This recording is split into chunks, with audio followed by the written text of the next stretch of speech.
Planning করবো, মাথা খুলবো কি একটা বিড়ি খাইলে বিড়ি আছে বিড়ি দে। ভাই তোর দয়েল্লার কিরা তো পাও ধরছি বিড়ি সিগারেট নামি লইস না। বিড়ি খাইলে ক্যান্সার হয়, ফুসফুস নষ্ট হয়ে যায়, কলজে মলজে শেষ হয়ে যায়, জীবনটা অতিষ্ঠ হয়ে যায়। বিড়ি সিগারেট খাইলে দে ভাই তোর পাও ধরছি আমি। তাইলে লতার আইনা দে, লতার আইনা দে। তাইলে আমি ক্যাট বিড়ি সিগারেট খাই, লতার জন্য খাই। তুই লতার আইনা দে, আমি আর বিড়ি সিগারেট খাবো না। তুই কি বেড়া বানো না পুরুষ আমরা করতে না মহিলা মানুষ?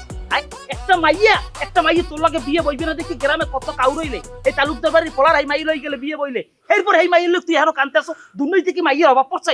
তুই এটা বুঝবি না। ভালোবাসার মানুষ যখন অন্য মানুষের ঘরে যায় তখন তারা আরো বেশি পাইতে ইচ্ছা করে। আরে এই গাধার বাচ্চারা, এই গাধার বাচ্চারা, এখন পিরিয়ড হোক রেগুলার বা হেভি, প্রয়োজন মতো কনফিডেন্স আছে রেডি। Play with confidence. তোরা কই গায়েব হয়ে গেলি রে? হ্যাঁ, কই গায়েব হয়ে গেলি? তোকে কি আক্কেল বলে কিছু নাই? হ্যাঁ, মালটা যদি হাতছাড়া হয়ে যায় কি করবি? আরে আব্বা, আপনি তো অস্থির হন কেন?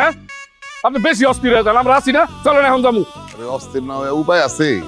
ওদিকটা তো চেয়ারম্যান সাহেব আমার ডাকতাছে। কেন? কেন আবার? মনে হয় তারাতে কিছু বিচার চেপে গেছে গা, হেল লেগে ডাকতেছে। আপনার চেয়ারম্যানের কথা বাদ দেন তো, তার কথা শোনা লাগবে। সে কি হয়ে গেছে? হ্যাঁ, চলেন আমরা ওই বিট ব্যাপার বাসায় যাই। আরে চেয়ারম্যানের কথা বাদ দিলে তো হইব না। সে নির্বাচিত চেয়ারম্যান, তার হাতে ক্ষমতা আছে না? আর তাছাড়া এলাকায় আমাকে তো শত্রুর অভাব নাই। চেয়ারম্যানের সাথে তো আমাদের ভালো খাতির জমায়া থাকতে হইব, বুঝছস না? আচ্ছা ঠিক আছে, চল আগে তাহলে বিউটির বাড়িতে যাই, পরে না হয় চেয়ারম্যানের এখানে যাবো। আমি তো সেটাই কইতেছি, আগে বিউটির বাড়িতে যাই, তারপরে দেখা যায় বলে চেয়ারম্যানের বাড়িতে যাবো না যাবো। চল। আর মামা